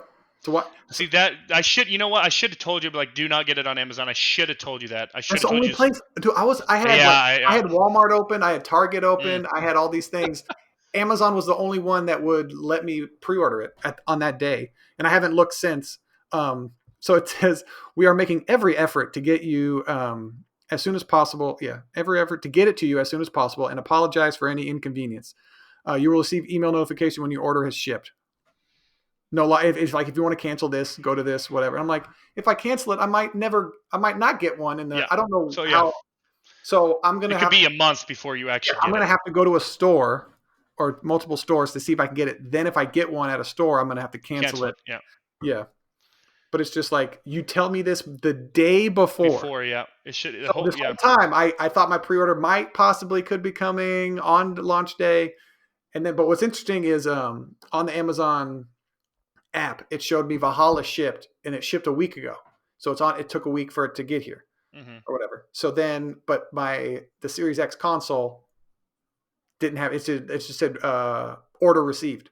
So I'm like, well, me thinking, I'm like, well, if the game, which comes out on the same day, is being shipped, and I don't get an update for my Series X, I was like, I'm not getting it on launch day, which is fine. Like, I honestly don't really care. Like, it's fun. Like, I'm not going to be able to. I want to load Sea of Thieves quicker because it takes 2.5 minutes to load that stupid game, and so it's stupid game. I mean, probably one of my favorite games ever. Which you got to play with me someday. I love forcing you to play that game. It's so fun. I don't like this game. I like it. It's just it's okay. Well, obviously there's games that you enjoy playing more, and like unless you just want to like hang out with me and Corey. That's about it. Like yeah. I want to play this game because we're over an hour. I want to play this game with you. I want to go over reviews. Have you read any reviews about any games lately that came out recently? Let me see. No, not really. Actually, I tried to see if they had a review for Assassin's Creed Valhalla, but don't have it yet. I'll probably watch it tonight. Yeah, it should be out now. I'm going to go over the PS5 review. This is like IGN. Yeah. I want you to guess what their score is, and it's obviously 1 out of 10. They just have a 1 out of 10 scale. I want you to guess Marvel Spider-Man Miles Morales, which I need to play. I need to play because I played the other Spider-Man. Whoa. Yeah, the other Spider. Yeah, I need once you get a PlayStation 5, I'm going to borrow your PS4 and play all the PlayStation exclusive games. Yeah, you idiot. Yeah, just anyone who's listening, this man hasn't played God of War, Horizon Zero Dawn, or the new Spider-Man. Get out of here. I played the first chapter of God of War on base at the MWR, but it was amazing. It was in a terrible setting. It was like everyone's playing pool around the arcade game on the military base, and I'm just like, this isn't the kind. I want to sit down in a quiet room, play this game, get really, really into it. Boy, anyone who's played it. Yeah, boy, yeah. I even know that, and I never played the game. And I want to play Last of Us 2. I have to play that as well. God, those games are so good. Okay, so PlayStation 5 review. I want to scroll down here. And you know what? I started watching both of those, and I stopped watching. I think I had to go to work or something, so I don't know the actual score. Well, I know that's what the whole game is. You didn't know if I knew. You didn't know. I just asked you if you've read any reviews. That was my. You said of games. You said of games. Well, games, or have you read any game? Oh, sorry, game reviews for consoles. Excuse me, but I know you probably don't go on IGN anyway. No, of course I do. I watch IGN all the time. I'm subscribed to IGN. Yeah. I'm so sorry, IGN loyalist. And then, no, I wouldn't say a lawyer.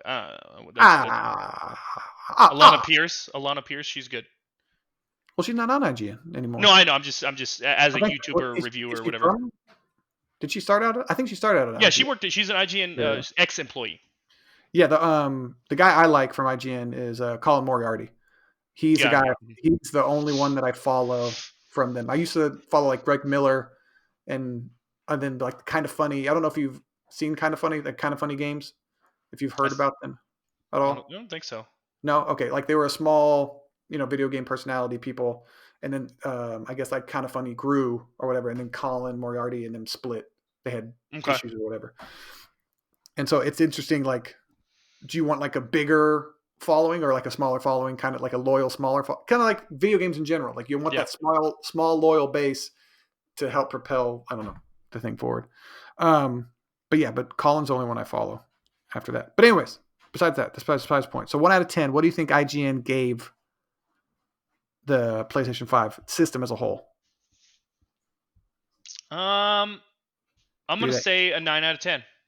9 out of 10? No, 8 out of 10. 8 out of 10. Interesting. Which is still great. It says still great. It's loyal great. That's what it says. Yeah, 8 to 9. Yeah, that's still really good. Yeah, it says what the PS5 lacks in subtlety makes up for it in their potential thanks to its rapid SSD and remarkable DualSense controller.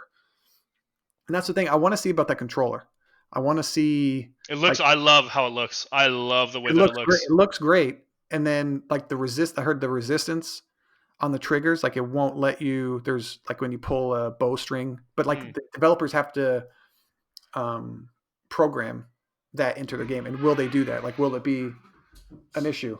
These cats are fighting. Yeah, I heard it sounded like a child was screaming. They're two. Yeah, they're two stupid little children. That's okay. They're kitties. They're sweet. Now, the Series X. What do you think they gave the Series X? I'll probably say 8 out of 9. 8 out of 9. 8 out of 10. 8 out of 10? So, yeah, they give them both. Yeah, they gave them both that. Because, I mean, they're basically similar. Like, they're with some features different, but they're basically the same thing. They're, one might be a little bit more powerful, but whatever. Yeah, it's like 10 or like the Series X is supposed to be like on paper 10 to 12 or 10 to 20%. Like, how do you calculate that? Exactly. Like, and what does that mean? No one's going to really notice unless you like have them side by side. Yeah, no one really knows what that means. So it's insane. I swear to Christ. They're getting a little spazzy. Yeah, they're getting a little spazzy. I want to let them outside. That's what I should do. And keep them out there so they freeze to death. It's not cold enough. It's never cold enough in San Diego for that to happen. The Xbox Series X is a quiet, compact, laser-targeted game machine that should make 4K 60 frames per second gaming the wonderful new norm.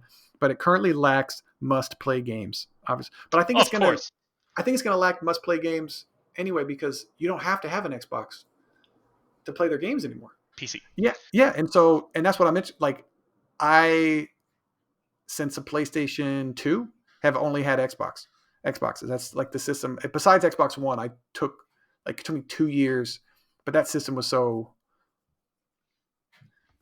mishandled, I guess it would be the polite way of saying it, that I was like, no, I'm not going to support Xbox like blindly. You tell me about your console. If it's good and geared towards gamers, then I'm going to. What are you doing? And another thing too. Right now? Another thing too for PlayStation 5. PlayStation 5 is huge. Oh, it's gigantic. It's stupid big. It's like people who don't really know video games are going to walk in your house. What the hell is that thing? Like I don't know why. Yeah, I don't know what, because obviously the Series X, they saved space going up by making it wider. Yeah. It's like, so if you crunch the Series X, and it would be just as tall, but the PlayStation 5 didn't want to get as wide. And then the Xbox One is like 9 pounds. I was like, Jesus! I saw. I'm going to work on it. All right. Speaking of IG, I saw a video of Destin Legary. He couldn't hold the PS5 in one hand. He was unboxing it, and it just he had it, and he had it in the packaging, and then he took it out, and then it just went kunk. It went on. Yeah, it wasn't real high. It wasn't as high as I'm saying, but it was a good half inch, whatever. He couldn't hold it, and I'm like, if you can't hold your system in one hand, you need to. Well, he needs to maybe work out, but he needs to. Don't. It's that big. It's that huge to where you can't hold it with one hand. Come on, like that. It looked gigantic. But if you think about it though, too, as well, because they're leaning, they're leaning towards more being smaller versions, cheaper versions of PCs. Yeah. PCs are huge. Like a PC is, it's not. It's a PC is a stationary. It's not a small object. Yeah, it's PC. You don't tell hey, I'm going to take my PC over to my friend's house. If you have a gaming laptop, which I really want to get, but that's like $2,000, up front. I'm like, if I can pay it monthly, I'll get it right away. But regardless, but anyways, why would you want a PC? So you can play it at work? Yes. It's so stupid. But another thing too is I don't know how well it'll run on my hotspot. That's the whole thing. That's true. Well, I maybe obviously single player games, you don't need that too much. But yeah, but like I said, I would have, what I'd have to do is I'd have to. But it's. I like how your gears are turning about how to play your $2,000 PC laptop at work and get paid for it. Well, granted, you're playing games and making money at the same time. The best job I've ever had. Work smarter, not harder. I'm definitely working smarter. I know. Don't have the system work you. Work the system for sure. Mm-hmm. So, Marvel Spider-Man Miles Morales, the DC downloadable or the extra DLC content. Honestly, I don't. Here's another game because I love Spider-Man, but I don't know much about that game. So, and because I've seen a little bit of gameplay, but I don't like that game. I don't. I want it to be a surprise because I love Spider-Man. Oh my god. I'm gonna say 9 out of 10. I'm gonna say 9 out of 10. That's one for you. That's two for you, actually. Two for you. Yep. You got the Xbox, and then you got that. Yeah, 10. Marvel Spider-Man Miles Morales is a fantastic follow-up, telling a wonderful story while improving upon the fundamentals of the first game. But I heard I was listening to people who've played it. It's like 8 to 10 hours. Makes sense. But how long was the first Spider-Man? Long. 40 hours? Was it a normal 30 hours? The first one was a normal, depending on I'm assuming they had collectibles and all that stuff. But how much is the game? Is it 40 or 60? I think it's full price. I don't like that. Yeah, if it's $60 for an 8-hour game. That's how long most VR games are, and that's why most VR games are $40 or less. because they're not full fledged. I know, like how long Assassin's Creed Odyssey is. Like I'm 40 hours in, and I'm at level 45, and I haven't even done any of the main mission yet. But is that a good thing? Is that a good thing though? Because you can get lost in the game. Of course it is. Because so more is always better instead of like a more linear. Okay. In your opinion. Okay. No. Look, let me be specific. For an open world game, yes, more is better. For an open world game, yes. More of a linear game, you obviously, yeah. Of course. Okay. Like Dead Space. That was it was kind of open world, but it's more linear. And Dead Space, if Dead Space, I would say Dead Space for sure is linear. Like you're going down hallways, you don't have this. Well, I would say they have more backtracking, like Metroidvania kind of aspect. Yeah, I would say that for sure. Yeah, obviously, but like I would say linear as far as you can't go outside. If you see like a little fence or whatever, you can't climb over the fence and go into someone's backyard, and then that like there's not this huge. There's a. You're going down a hallway. Yeah, exactly. Was there any more that you wanted to talk about? Like, because there's one game that I have been playing, and you probably heard of it, and it's probably the scariest game I've ever played. No, it is the scariest game I've ever played. I have one more guess. That Watchdog Legions. What do you think Watchdog Legions got? That I think no, that got an 8. I know I'm pretty sure they got an 8 out of 10 on it. You saw that one? You saw that one? I saw the review on that one. Oh, so you lied when you said you didn't. No, I forgot. I'm a forgetter. Now you're going back. Okay, well that doesn't count. You got 2 out of 3. Hey, you know what? It's like a week ago when it came out. Actually, 10 to 1. I can't do math. Doesn't count. It says Watchdog Legion's bold use of roguelike mechanics in an open world action game pays off in interesting ways, making the visit to near future London feel more varied than the previous 2 games. So this reviewer liked it over the previous 2 games. Mm-hmm. So they have a big old long review, but I'm not going to read all that stuff. What's really, really cool is they're bringing Aiden Pierce back, I think in DLC content. And I was like, oh, and he's like, cool. He's old. He's got gray hair. I was like, that's cool. That's really cool. He's got gray hair. He's from, what's he doing in London? Who knows? All right. So, scariest game ever played. It's called Phasmophobia. I heard about that game. I think I've seen the title screen, and that's about it. Okay, here's the thing. The game, I think, now the rumor is there's one person who created that game. Okay. So Phasmophobia, for those who don't know, Phasmophobia is basically a fear of ghosts, an innate fear of ghosts. Okay. Okay. You're blurry now for some reason because when you move towards the camera, I don't know what it is. There you go. All right. Am I good? Good? Okay. You look better with the blurry camera, but I'm just saying. I know. So now the game. Okay. Now I'm going to start out like this. Okay. It's a fear of ghosts. The graphics, for those who don't know, the graphics of the game, they're all right. They're not, they're nothing like to, brag about.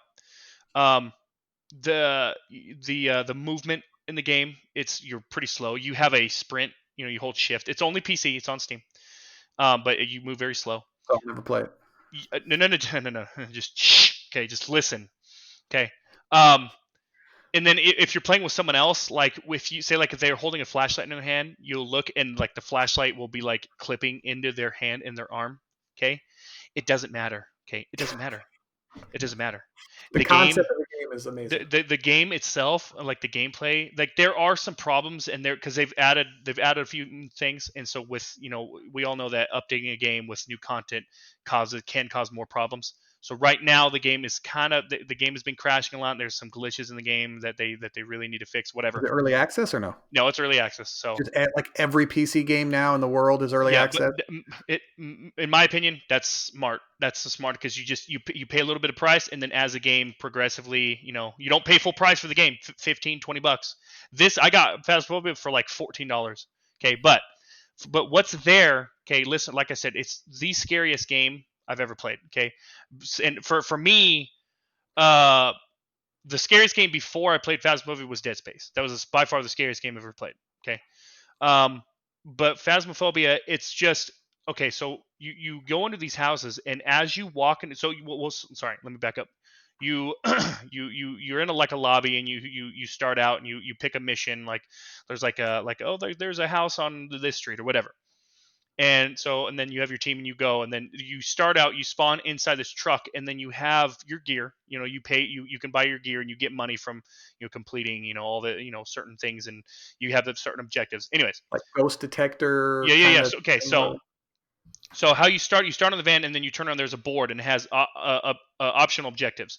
One of the optional objectives is to usually it's always in any quest that you go on is find out what kind of ghost it is. Now there's a huge amount of different ghosts. They have spirits, demons, oni, jinn, phantom, a bunch of different ones, and each one is different.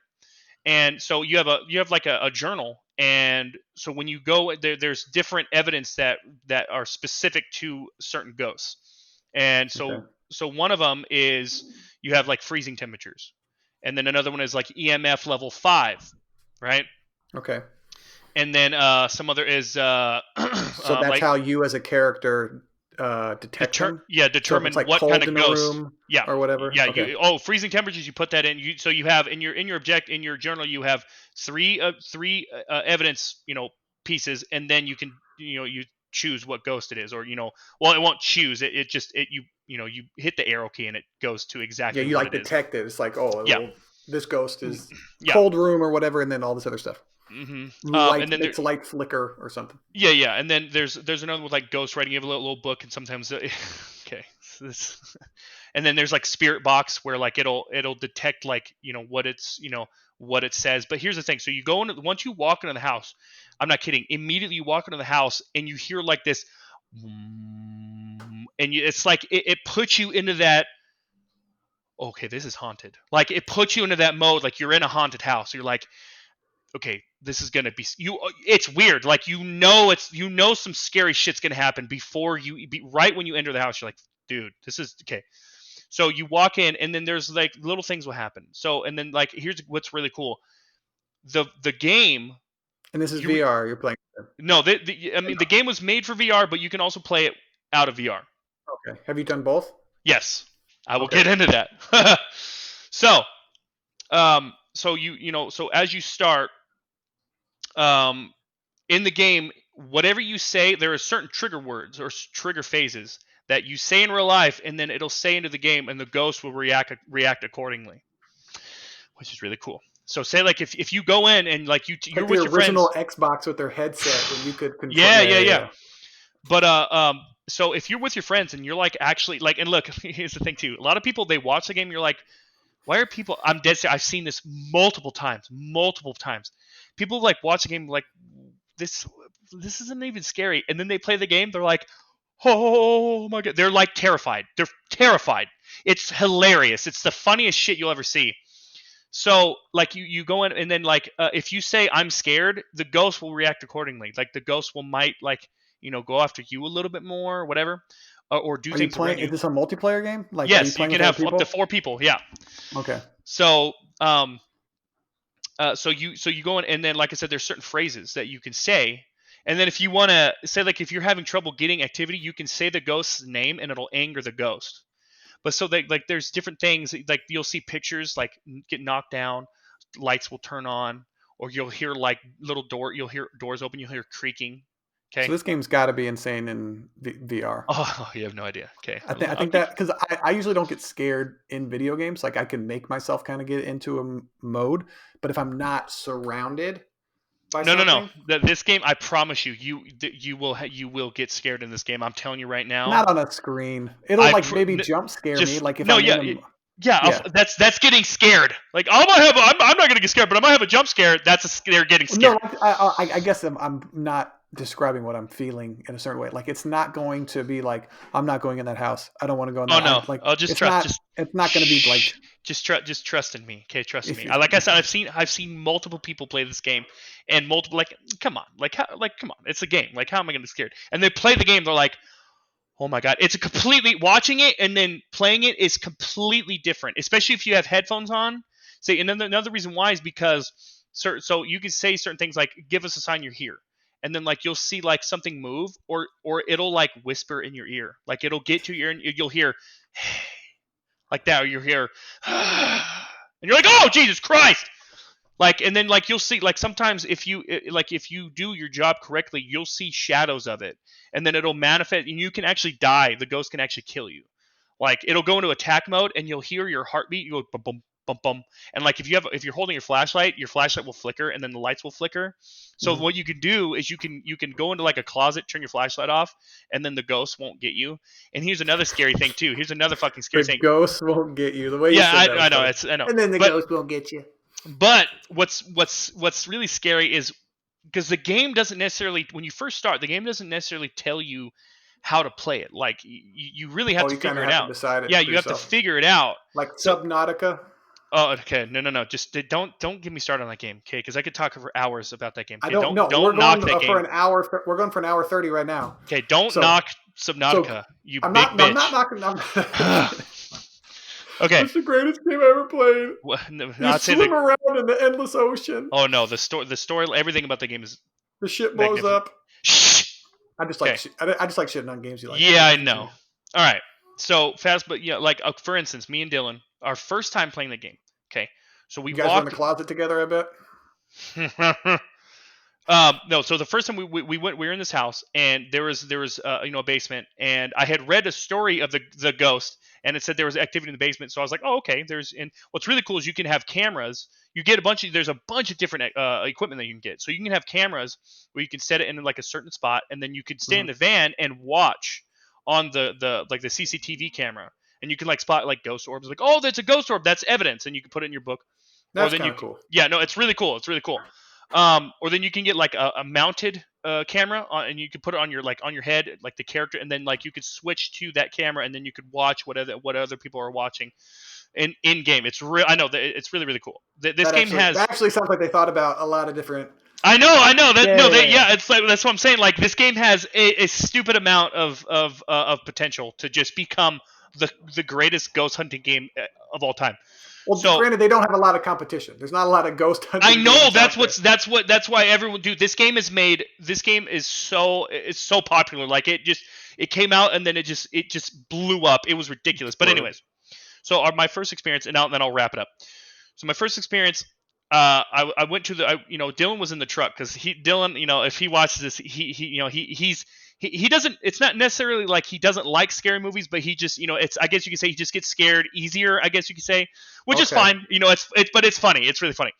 Well, yeah, that's what the whole game is supposed to be. Of course. Yeah. But so I was in the house by myself, which was scary. He stayed in the truck. Was he like observing? Yeah, he was. He was in the house watching like the camera. But like I said, we didn't necessarily know too much yet. But anyways. Okay. So I went down to the basement because, like I said, what the story that I read, it was there's activity in the basement, and I didn't find any activity in the basement. I didn't, I had the EMF, and it's really cool because you hold the EMF and you can see it, and you can see the light. And so if there's activity, it'll go beep, and then it'll, like, depending on how aggressive the ghost is, you'll see like level 1, 2, 3, or 4, or 5. And so that's really cool. So you beep, oh, okay, I'm getting activity, I'm getting ghost activity. And then the spirit box, and the spirit box is you can ask certain questions, like you can say, how old are you? And you'll hear it say adult. Or you ask, you are you? Was it a ghost robot? no, that's the spirit box. Like how it's communicating. Yeah, that's how you hear it through the spirit box. And then these are. What's funny is the spirit box. That's a real ghost hunting tool. I'll say ghost hunting tool because Okay, but it's a real life tool that ghost hunters use. That's true. That part they actually use it. But anyways, and then you'll say certain things like, "Are you angry?" And then like if you anger it, it'll say you'll hear attack, or like, and then like the ghost I know you hear that and you're like, oh, okay, what the fuck? But then like happen? There's like, and then there's ghost writing. You lay the book down, and then it'll write in the book, and it'll say like die, die, die, die, die. And you're like, oh shit, or like it'll say like can't run. I'm like, okay, that's scary. Like that's just. Is it obviously first person? I'm guessing. Yeah, it's first person. Yeah. Okay. So, anyways, I didn't find any activity down in the basement, and then all of a sudden there's a garage with a car in it, and I heard a car alarm going off, like meow, meow, meow, meow. And I'm like, what is that? And I thought it was in real life. I'm like, I took my headset off. I'm listening, like, okay, no, that's in game. Is there an emergency going on? Yeah, and then I was like, okay, maybe it's just in my head. I'm like, okay, that's just background noise. It's just background noise. And so I go upstairs, and then the car alarm gets louder. I'm like, what the fuck? I go into the garage. The car in the garage, the lights are going off, blinking, and the car alarm is going off, and I'm like, Dylan, I think the ghost is in here. So I left. I was scared. I left. And then me and Dylan, I said, Dylan, you're fucking coming in with me right now, man. Like, so he comes in with me, and we go inside. Like I said, we didn't really know too much of the phrase that you could say, so we kept saying its name. So you just pissed it off. Yeah, we basically pissed it off. So Dylan is standing behind the car to the side of it, and then I'm standing on the side of the car. But my you back guys are outside now. No, we're inside. We're inside the garage. Oh, in the garage. Okay. So we went inside the house into the garage, and my back is facing. I'm to the right of the car, but my back is facing the garage door. Dylan is standing in front of me. Okay, and he's holding a flashlight. Dylan, all of a sudden, he screams. Like, I've known Dylan for those people who don't know, you know.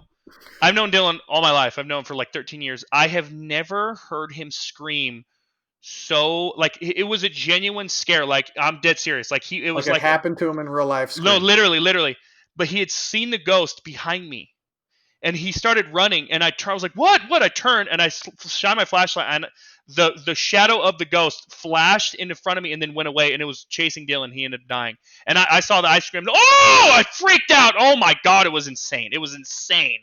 But yeah, so just like that, and then like I said, those moments in a game are like, they're priceless. Yeah, like exactly. You will remember that in your gaming life or whatever forever. And me and Dylan, the game has been out I think like a month. Me and Dylan, we still talk about that. We still like Ricky. He'll stream it. Like Ricky has a game, he'll stream it, and then other people they see us playing the game, and his viewers are like, "I want to play the game." Like they'll buy it to specifically play with us because it's so scary.